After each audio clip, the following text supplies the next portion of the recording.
Oke, Smart Viewer, perkenalkan nama saya Bambang Leo Handoko. Saat ini bekerja sebagai Subject Content Coordinator di School of Accounting Bina Nusantara University. Oke, di siang hari ini nih Pak, kita sebenarnya mungkin udah banyak ya bahas tentang investing, tapi kali ini kita mau spesifik tentang dividen investing dan dividen trap topik hari ini. Nah, untuk pertama-tama nih Pak, mungkin masih banyak yang belum tahu dividen investing itu apa sih Pak? Oke, ya menarik sekali Pak. Memang betul ya saat ini sedang menjadi fenomena. Nah kalau kita lihat dividen itu sendiri ya, dividen itu adalah istilahnya bagi hasil kepada para pemegang saham. Jadi kalau secara akuntansinya, pertama kan kita menyusun laporan laba rugi terlebih dahulu. Ketika suatu perusahaan itu mendapatkan keuntungan atau laba, maka labanya itu adalah masuk ke dalam yang namanya laba ditahan. Atau dalam bahasa Inggris biasanya kita sebut sebagai retain earning. Nah nanti dari retain earning itu akan dialokasikan kembali. Nah, berapa bagian biasanya akan dialokasikan juga ke dalam bentuk yang namanya dividen. Istilahnya bagi hasil pada para pemegang saham atau para investornya itu. Nah, dividen investing ini menarik karena merupakan salah satu pendapatan bagi para investor. Jadi investor saham mereka tuh mendapatkan keuntungan dari yang namanya pertama itu capital gain. Jadi kenaikan harga pasar saham dan yang kedua adalah dari dividen. Oke, berarti dividen ini memang salah satu cara ya untuk atau mungkin salah satu metode untuk kita bermain di saham gitu atau melakukan investing. Jadi nggak cuman hanya mencari capital gain aja, tapi juga bisa menghasilkan uang dari dividen ini. Iya. Nah, belakangan ini kan banyak investor termasuk mungkin anak muda ya sekarang yang udah menyusun jadwal cum date-nya nih di beberapa emiten sepanjang tahun. Oke. Lalu memutar hasil dividennya ini ke saham lain begitu udah cair nih. Iya.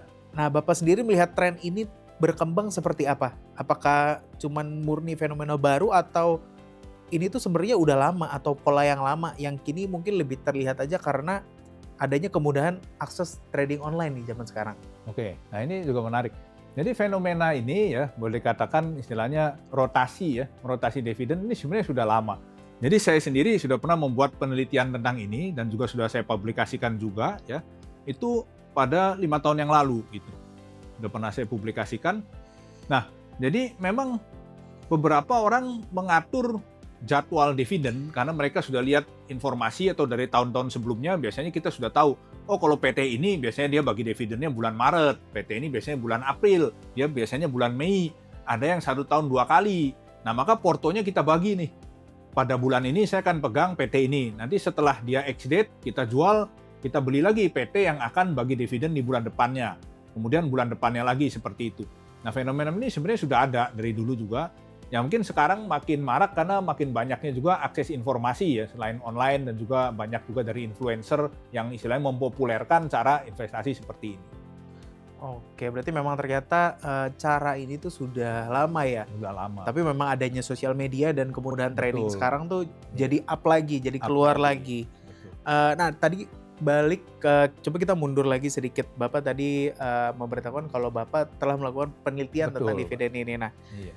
kan sudah diketahukan nih kalau Bapak juga melakukan riset ya tentang dividen ini. Iya. Terkait ini ada istilah dividen trap. Dividen trap. Betul. Apa sih sebenarnya istilah itu dan kenapa nih strategi yang di permukaan terlihat cerdik, cerdas, tapi justru ini bisa menjadi jebakan nih? Oke. Nah ini ya menarik juga yang kita sebut saya dividen trap ini. Nah seringkali kadang investor mereka tertarik sama dividen, terutama yang istilahnya dalam tanda kutip dividen jumbo. Dividen jumbo itu dividen yang dalam jumlahnya besar. Misalkan perusahaan ketika rapat umum pemegang saham diputuskan, ambil contoh misalnya dividennya Rp100. Tetapi nilai sahamnya sendiri per lembar hanya 1.000 misalkan. Jadi kan boleh dikatakan udah 10% sendiri. Nah ini kan termasuk dividen jumbo ya, besar ya. Nah kemudian investor tertarik tuh, kita beli ya hari ini nih pas cum date, karena kan siapapun yang pegang di saham itu sampai dengan penutupan pada tanggal tersebut akan mendapatkan dividen. Nah sesudah itu besoknya karena sudah ex-date, maka kita lepas nih saham ini. Nah seringkali yang kita sebut dividen trap itu dividen sih jumbo, 10% nih Rp100, tetapi besoknya ketika ex-date turun bahkan sampai lebih banyak dari jumlah dividennya itu gitu. Misalnya dividennya 100, ketika ex-date turunnya sampai 150 atau 200. Jadi ujung-ujungnya tetap rugi juga meskipun dividennya besar gitu. Oke, nah yang menjadikan dividen trap tadi kan sudah dijelaskan kayak ternyata pas di hari ex-date Iya. turunnya itu jauh Betul. dibandingkan dividennya. Nah, tapi kan banyak yang nggak sadar nih, Pak. Emang kenapa sih kalau misalkan kita beli di dekat-dekat cum date, lalu Betul. kita langsung jual lagi di ex date, Iya. kenapa sih harganya tuh malah jadi turun? Nah, ini juga jadi fenomena. Tidak semuanya turun, ada juga yang tidak turun ya, yang naik pun ada pada saat ex-date. Tapi kenapa yang pada turun? Itu biasanya adalah beberapa memang khususnya dividen jumbo, dividen yang besar. Jadi awalnya orang itu pada beli, mereka main short term aja gitu. Mereka beli sore hari pada saat closing di hari cum date. Sebenarnya mereka juga nggak suka dengan perusahaan itu. Saham itu juga bukan saham incerannya mereka nggak rencana untuk main jangka panjang, sebelumnya mereka belum pernah beli, hanya sore itu saja tuh pada saat closing mereka beli, tujuannya hanya untuk dapat dividen pada saat cum date. Nah ketika besok paginya pas ex date, ya udah mereka nggak merasa punya kewajiban apapun terhadap saham itu dan mereka lepas gitu. Dan itulah yang terjadi di banyak orang, ketika banyak orang melepas akhirnya terjadi massive selling, dan ketika massive selling maka itulah yang memicu akhirnya harga itu turun secara drastis. Seperti itu. Tapi dengan sifat seperti itu, Pak, yang investor kejar jadwal cum date dan langsung jual. Berarti kan itu mereka memang tidak berpikir atau tidak ada niat untuk bertahan dalam waktu Betul. jangka yang panjang dalam saham itu. Iya. Nah, secara mekanik dengan tren rotasi kejar jadwal dividen ini tuh benar-benar sebenarnya menghasilkan untung bersih nggak sih, atau beresiko impas atau rugi kalau memang kita hitung dengan cara bermain seperti itu? Nah ini juga bisa untung bisa rugi, jadi tergantung kita menyikapinya gitu. Kalau saya yang buat penelitian ya, dalam penelitian saya tersebut juga disebutkan ada beberapa strategi untuk hadapi dividend trap. Judulnya kan adalah dividend trap, avoid or take opportunity. Apakah kita harus hindari atau kita bisa ambil kesempatan dari dividend trap tersebut.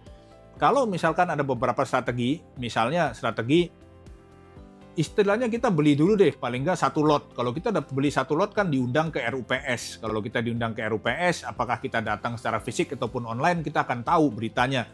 Mereka kasih dividennya berapa. Dan ketika dividennya besar, biasanya akan memicu harga itu naik.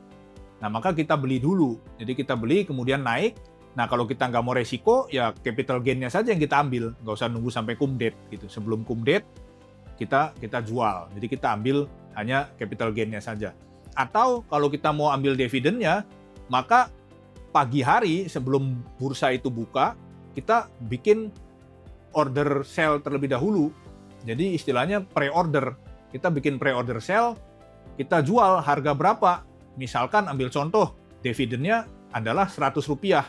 Maka kita tembak saja dulu sekurangnya dari si dividen itu. Misalnya kita ambil keuntungannya 50 saja, ya sudah kita jual rugi 50, tapi kan kita nanti dapat dividen 100. Nah, kita jual rugi 50, pasang istilahnya sebelum market itu buka, sebelum jam 9. Nanti ketika jam 9, dia langsung kebuka, langsung jual. Nah, itu adalah untuk menghindari ketika market itu terjadi massive selling, dan akhirnya dia turun drastis sampai auto reject bawah. Karena kalau sampai auto reject bawah kan nggak bisa di-tradingkan gitu. Kita harus menunggu besoknya. Kalau besoknya auto reject bawah lagi, nah bisa-bisa ya tadi, kerugiannya atau capital loss-nya lebih besar dari dividennya itu sendiri. Gitu.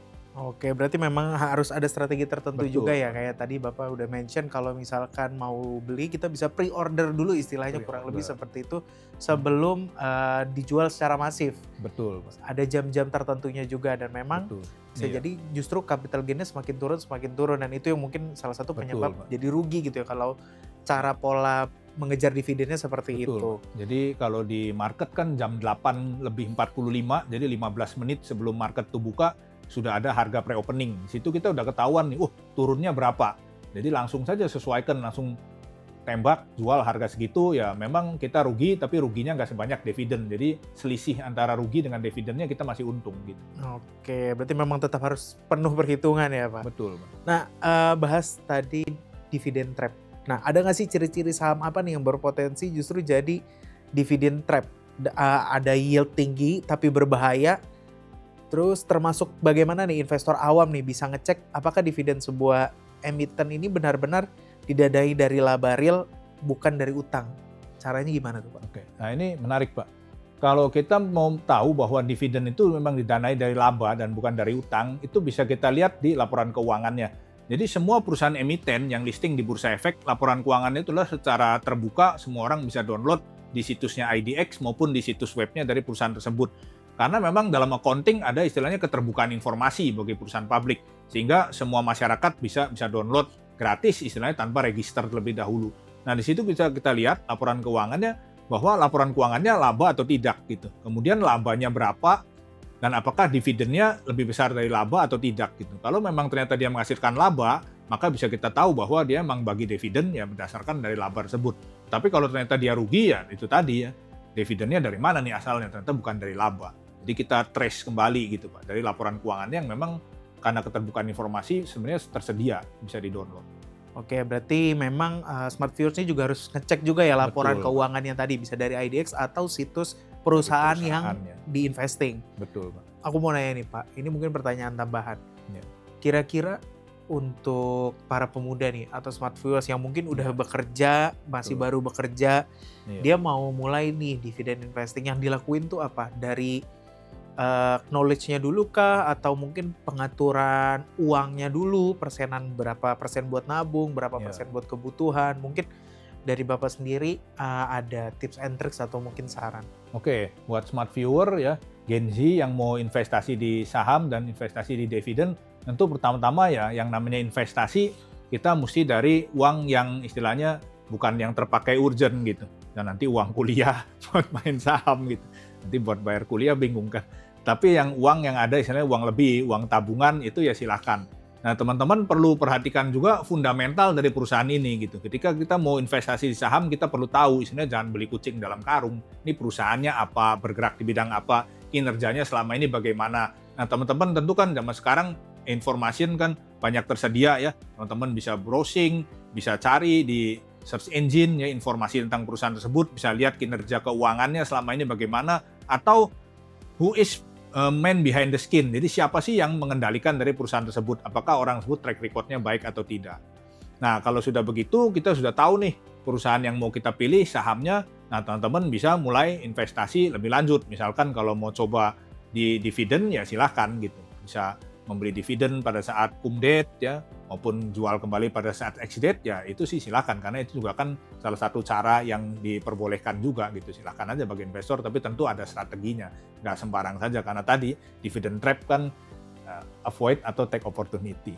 Jadi memang untuk memulai mau dividen, mau investing dividen Iya. ini, atau mau hanya sekedar mencari capital gain pun, Betul. utamanya adalah kita melihat fundamental Betul. PT-nya sendiri Betul. atau perusahaannya, Iya, ya, betul. emitennya sendiri. Nah, Iya. ini tuh menjadi salah satu kunci keberhasilan dari investing sendiri ya, Pak. Betul. Karena kalau kita tahu track record dari perusahaannya sendiri bagus, Betul. ini bisa menjadi sebuah gambaran untuk para investor ke depannya apakah saham ini akan naik, Betul. menguntungkan atau Iya. justru rugi ya. Iya. Nah, aku mau balik lagi nih Pak, ada aturan nih bahwa dividen bisa bebas pajak 10% Iya. kalau diinvestasikan kembali. Iya. Tapi syaratnya investasinya sendiri harus di hold minimal 3 tahun dan dilaporkan secara resmi. Betul. Apakah strategi rotasi cepat kejar jadwal dividen emiten lain justru berisiko gagal memenuhi syarat bebas pajak tadi dan malah terkena tagihan pajak di kemudian hari? Oke, nah ini menarik Pak. Jadi karena kalau rotasi itu kan istilahnya kita beli saham, kemudian dalam waktu short term kita jual kembali, kemudian kita beli lagi saham lain yang boleh dikatakan cum date-nya sudah dekat. Habis itu dijual lagi dan selanjutnya. Kalau itu sebenarnya dilakukan tidak apa-apa Pak. Jadi tidak istilahnya mempengaruhi masalah perpajakannya, karena kan tetap kita investasikan meskipun ke dalam bentuk saham yang berbeda gitu. Jadi aman sih sebenarnya untuk masalah perpajakannya, jadi bisa tetap dapat free potongan pajak seperti itu. Oke, tapi tetap yang penting lapor ya Pak. Betul, yang penting Tetap lapor, harus ada laporannya. iya, dan tetap kita investasikan di situ, bukan uangnya ditarik terus buat beli barang konsumtif ya. Oke, tetap diinvestasikan berarti Iya, ya. betul. Tetap mesti sesuai aturan juga ya. Iya. Nah, pendekatan apa nih yang Bapak sarankan untuk Gen Z nih yang tadi serius mau membangun Iya. portofolio dividen jangka panjang dengan modal terbatas? Biasa kalau kita bicara investasi kan ada portofolio. Nah, disitulah kita membagi resiko, Pak. Ya mungkin kita nggak sebagian semuanya kita taruh ya all in untuk kejar seperti itu ya, kejar dividen, tapi beberapa kita taruh di saham yang istilahnya fundamentalnya bagus untuk jangka panjang. Ya sebagian kita mau taruh di situ boleh saja gitu. Asalkan ya tadi kita manage strateginya, manage resikonya gitu. Jadi tidak sekadar asal main saja, tapi kita tahu persis gitu. Kapan informasi dia RUPS-nya, istilahnya selama ini track record-nya dia bagi dividennya tuh berapa, dan apakah perusahaan ini tuh tipikal yang setelah bagi dividen ketika cum date tuh dia akan turun atau tidak. Karena tidak semua juga ketika ex date itu turun gitu. Oke, terima kasih banyak Bapak atas Iya. waktunya dan ilmunya juga nih udah mau ngebahas dividen investing dan dividen trap itu apa sih. Jadi Iya. para smart viewers mungkin jadi tahu ya, oh di dividen investing ini tuh ada si dividen trap ini Betul. loh yang Iya. akhirnya kita jadi tahu dan semoga bisa menghindari jebakan ini nih. Iya.